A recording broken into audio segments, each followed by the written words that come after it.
삶의 기적을 일으키는 30분 예배를 시작하도록 하겠습니다. 하나님께서 오늘 우리에게 주신 말씀은 사도행전 22장 21절에서 30절까지 말씀입니다. 이 말씀 제가 봉독하도록 하겠습니다. 나더러 또 이르시되 떠나가라. 내가 너를 멀리 이방인에게로 보내리라 하셨느니라. 이 말하는 것까지 그들이 듣다가 소리질러 이르되 이러한 자는 세상에서 없어버리자. 살려둘 자가 아니라 하여 떠들며 옷을 벗어 던지고 티끌을 공중에 날리니 천부장이 바울을 영내로 데려가라 명하고 그들이 무슨 일로 그를 대하여 떠드는지 알고자 하여 채찍질하며 신문하라 한데 가죽줄로 바울을 매니 바울이 곁에 서 있는 백부장더러 이르되 너희가 로마 시민된 자를 죄도 정치 아니하고 채찍질할 수 있느냐 하니 백부장이 듣고 가서 천부장에게 전하여 이르되 어찌하려 하느냐 이는 로마 시민이라 하니 천부장이 와서 바울에게 말하되 내가 로마 사람이냐 내게 말하라 이르되 그러하다. 천부장이 대답하되 나는 돈을 많이 들여 이 시민권을 얻었노라. 바울이 이르되 나는 나면서부터라 하니 신문하려던 사람들이 곧 그에게서 물러가고 천부장도 그가 로마 시민인 줄 알고 또 그 결박한 것 때문에 두려워하니라. 이튿날 천부장은 유대인들이 무슨 일로 그를 고발하는지 진상을 알고자 하여 그 결박을 풀고 명하여 제사장들과 온 공회를 모으고 바울을 데리고 내려가서 그들 앞에 세우니라. 아멘. 오늘도 이 시간 하나님께서 우리에게 주신 말씀을 듣기 전에 잠시 기도하는 시간 갖도록 하겠습니다. 하나님 아버지 감사합니다. 오늘도 저희들 사랑하셔서 저희를 만나주시고 저희에게 말씀하여 주시니 감사합니다. 하나님 아버지 오늘도 주시는 말씀을 통해서 진리를 알게 하시고 진리 안에 거하고 진리를 행함으로 인해서 하나님의 기쁨이 되며 하나님의 크신 영광을 나타내는 저희 모두가 될 수 있도록 은혜 베풀어 주옵소서. 예수님의 이름으로 감사하며 기도드리옵나이다. 아멘. 3차 선교여행을 마치고 예루살렘에 도착한 바울 사도는 유대인들에 의해서 죽음의 위기를 만납니다. 그런데 로마의 천부장에 의해서 그 위기에서 벗어나서 이제 유대인들에게 이야기할 때 자신이 예수님을 믿기 전에 어떤 사람이었는지 그리고 또 자신이 어떻게 해서 예수님을 믿게 되었는지 그리고 예수님을 믿은 이후에 자신이 어떤 삶을 살게 되었는지 그렇게 자신의 구원 간증에 대해서 사람들한테 이야기합니다. 그러면서 바울 사도가 그 구원 간증의 마지막에 바울 사도가 이야기할 때 이스라엘 백성이 믿는 하나님, 유대인이 믿는 그 하나님께서 자신을 이방인에게로 보냈다라고 말씀합니다. 이방인에게로 보냈다는 것은 이방인에게 복음을 전해서 그들도 하나님을 믿도록 돕기 위해서 그 사명을 자신한테 주셨다라고 바울 사도가 이야기한 거예요. 그렇게 바울 사도가 자신은 이방인이 하나님을 믿도록 돕는 사명을 받았다라고 이야기할 때 바울 사도의 이야기를 듣고 있던 유대인들이 다시 한번 극도로 분노합니다. 그래서 그들이 소리치면서 저런 자는 살려두면 안 된다, 죽여야 된다 라고 소리칩니다. 지금 유대인들이 바울 사도가 하는 이야기를 듣고 있다가 마지막에 바울 사도는 이방인들이 하나님을 믿도록 돕는 사명을 받았다라고 얘기할 때 극도로 분노해서 바울 사도를 죽이려고 하는데 왜 이런 일이 일어나는가? 어제도 하나님께서 우리에게 말씀하셨지만 이 지금 유대인들은 선민의식을 가지고 있었습니다. 자신들만이 하나님께 선택받은 민족이다. 자신들만이 하나님을 믿을 수 있다라는 우월의식을 가지고 있었다는 거예요. 그런 선민의식과 우월의식을 가지고 있었는데 바울 사도가 이방인에게까지 하나님을 믿도록 그런 복음을 전하니까 그로 인해서 바울 사도에 대해서 극도로 분노한 거예요. 그래서 바울 사도를 죽이려고 합니다. 그렇게 유대인들이 바울 사도를 죽여야 된다라고 소리치니까 이 상황을 지켜보고 있던 천부장이 저 바울이라는 사람이 뭔가 엄청난 죄를 저질렀나 보다, 범죄를 저질렀나 보다 라고 생각한 거예요. 그래서 이 천부장이 자기 부하들에게 명령합니다. 저 사람을 가죽줄로 묶어서 채찍질하며 신문하라 라고 명령합니다. 그렇게 천부장이 부하들에게 바울 사도를 가죽줄로 묶어서 채찍질하며 신문하라고 명령했을 때 바울 사도가 이제 그 명령에 따라서 가죽줄로 묶일 때 그 옆에 있던 백부장에게 이렇게 얘기합니다. 사도행전 22장 25절 말씀. 가죽줄로 바울을 매니 바울이 곁에 서 있는 백부장더러 이르되 너희가 로마 시민된 자를 죄도 정치 아니하고 채찍질할 수 있느냐 하니 라고 얘기합니다.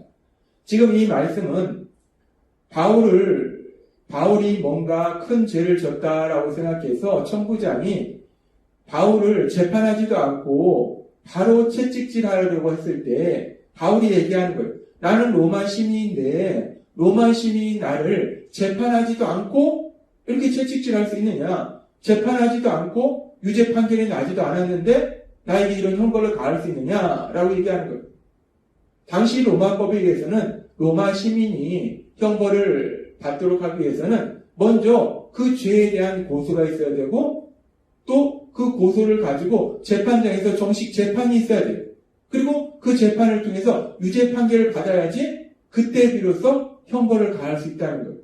그런데 지금 이 상황은 바울이 로마 시민인데 로마 시민인 바울이 정식 재판도 받지 않았는데 그래서 유죄 판결도 받지 않았는데 그런 유죄 판결도 받지 않은 바울을 채찍질한다. 형벌을 가한다. 이거는 로마 형법에 보면 엄청난 미혹이라는 거예요. 그래서 바울이 이 부분에 대해서 백부장한테 이야기하고 그렇게 백부장한테 이야기하니까 백부장의 이야기를 들은 백부장이 이야기를 천부장한테 얘기합니다. 천부장이 이 일로 인해서 두려워합니다. 로마 시민인 바울을 자칫하면 로마 형법을 위반하고 자기가 재판도 하지 않고 형벌을 가했다면 엄청난 그런 잘못이기 때문에 두려워합니다. 그래서 결국은 이 바울 사도를 풀어줍니다. 지금 이 사도행전 22장 29절은 이렇게 말씀합니다. 신문하려던 사람들이 곧 그에게서 물러가고 천부장도 그가 로마 시민인 줄 알고 또 그 결박한 것 때문에 두려워하니라.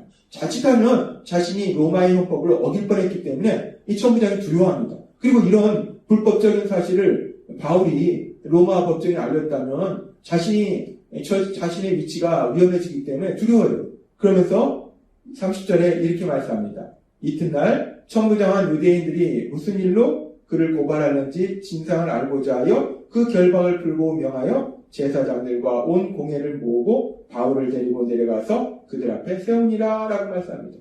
지금 우리가 읽은 사도행전 22장의 상황을 보면 바울이 사람들에 의해서 유대인들에 의해서 로마 천부장에게 잡히고 그래서 바울이 재판도 없이 채찍질 당하는 고난을 당하는 그런 상황을 만났는데 이 상황 속에서 바울이 자신이 로마 시민임을 밝힘으로 인해서 그 채찍질 당하는 그런 위기 상황을 피하게 돼요. 그렇게 고난당하는 상황을 피하게 되는 것을 우리가 볼 수 있습니다. 그러면서 우리가 이 말씀과 함께 또 생각나는 말씀이 바울이 이렇게 로마 관리에서 잡혀서 채찍당하는 이런 상황이 이 사도행전 22장뿐만 아니라 앞에 보면 바울이 빌립보 교회에서 사역할 때, 빌립보 지역에서 사역할 때 사도행전 16장에도 이런 상황을 만났어요. 사도행전 16장에서도 바울이 귀신 들린 여중에 귀신을 쫓아낸 이후에 그 일로 인해서 바울이 잡힙니다. 사도행전 16장 20절부터 이렇게 말씀합니다. 상관들 앞에 데리고 가서 말하되 이 사람들이 유대인인데 우리 성을 심히 요란케 하여 로마 사람인 우리가 받지도 못하고 행하지도 못할 풍속을 전한다 하거늘 사람들이 이렇게 바울을 모함합니다. 비방합니다. 그러니까 16장 22절에 이렇게 말씀합니다.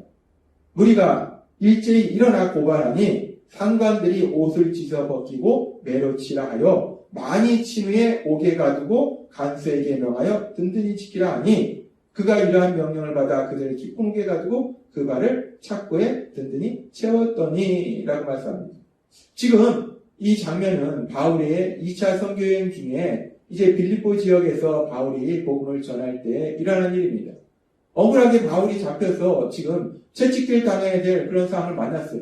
그랬을 때 지금 바울은 이 상황 속에서 로마 관리에서 채찍질 당하고 그래서 감옥에 갇히는 그런 일을 당하게 됩니다. 그런데 우리가 이 상황을 살펴보면 지금 사도행전 22장의 상황과 함께 묵상해 봤을 때 이 사도행전 16장에서도 바울 사도가 자신이 로마 시민이다라는 걸 밝혔다면 바울은 이렇게 채찍질 당하지도 않았을 것이고 감옥에 갇히지도 않았을 거라는 거예요. 그런데 왜 바울은 사도행전 16장에서는 자신이 로마 시민임을 밝히지 않았을까? 바울이 지금 이 사도행전 16장에서 자신이 로마 시민임을 밝혔다면 이런 채찍질 당하는 상황을 피하고 고난을 피할 수 있었는데 바울은 그냥 그 채찍질 당하는 것을 당하고 이 고난을 그냥 그대로 감당했다는 거예요. 바울이 왜 그랬을까?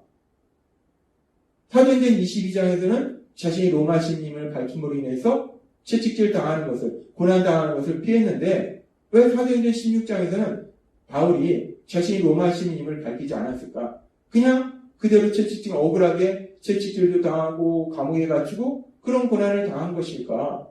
우리가 이 부분에 대해서 의문을 가질 수 있습니다. 그러면서 우리가 이 부분과 더불어서 우리의 삶을 돌아볼 때 그렇다면 더 나아가서 우리 삶 속에서 이 바울 사도처럼 이렇게 억울한 상황을 만났을 때 어떤 고난을 만났을 때 우리는 그 고난에 어떻게 반응해야 될까?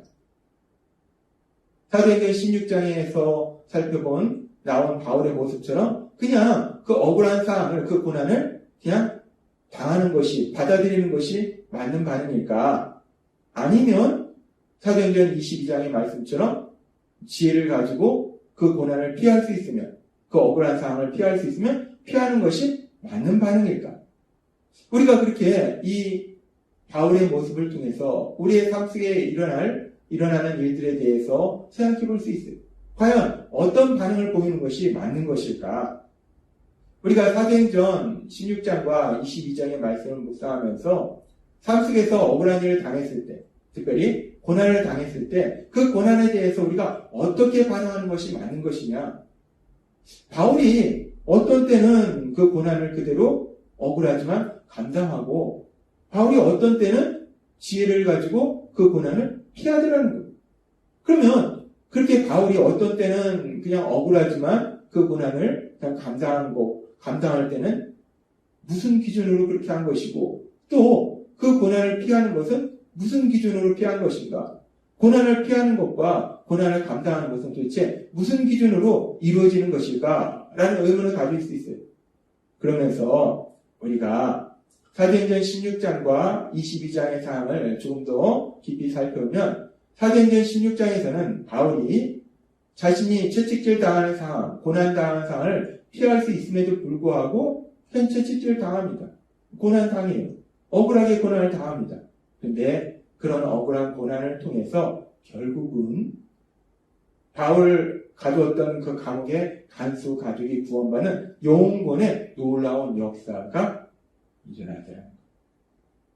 억울한 고난을 당했는데 그 고난을 통해서 하나님의 선하신 뜻이 이루어지더라는 겁니다.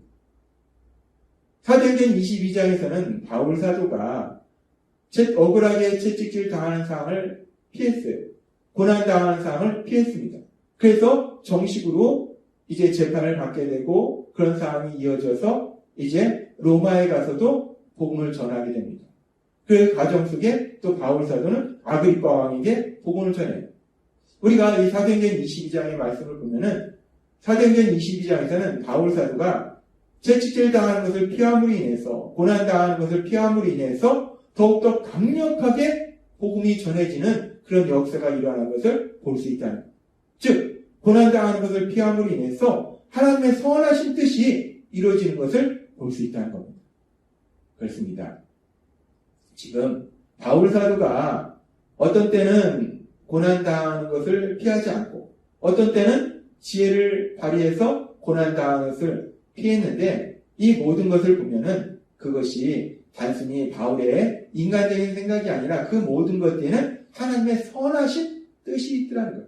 하나님의 선하신 뜻을 이루기 위해서 어떤 때는 고난을 받을 때도 있고 어떤 때는 고난을 피해야 될 때도 있더라는 겁니다. 그래서 하나님께서는 바울 사도를 통해서 로마서 12장 2절에서 우리에게 이렇게 말씀하십니다.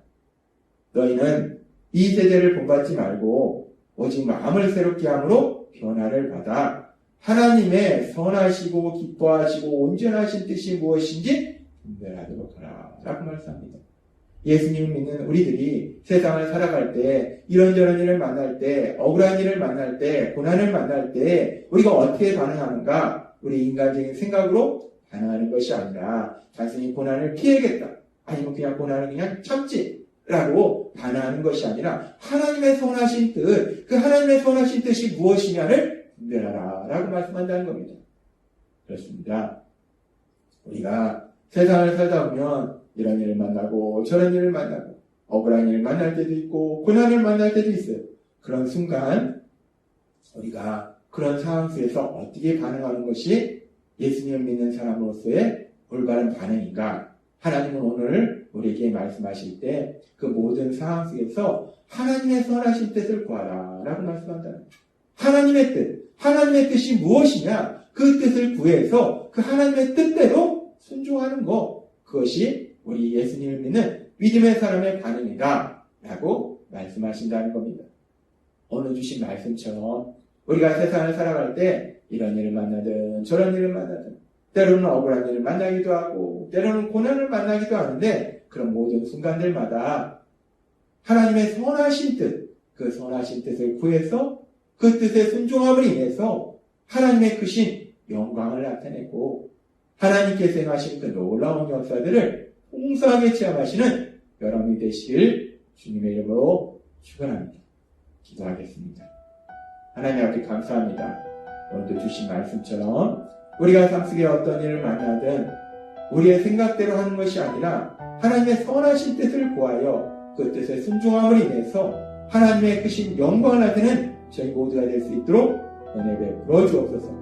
예수님의 이름으로 감사하며 기도드리옵나이다. 네. 이 시간도 하나님께서 우리 주신 말씀을 묵상하면서 조용히 기도하는 시간 갖도록 하겠습니다.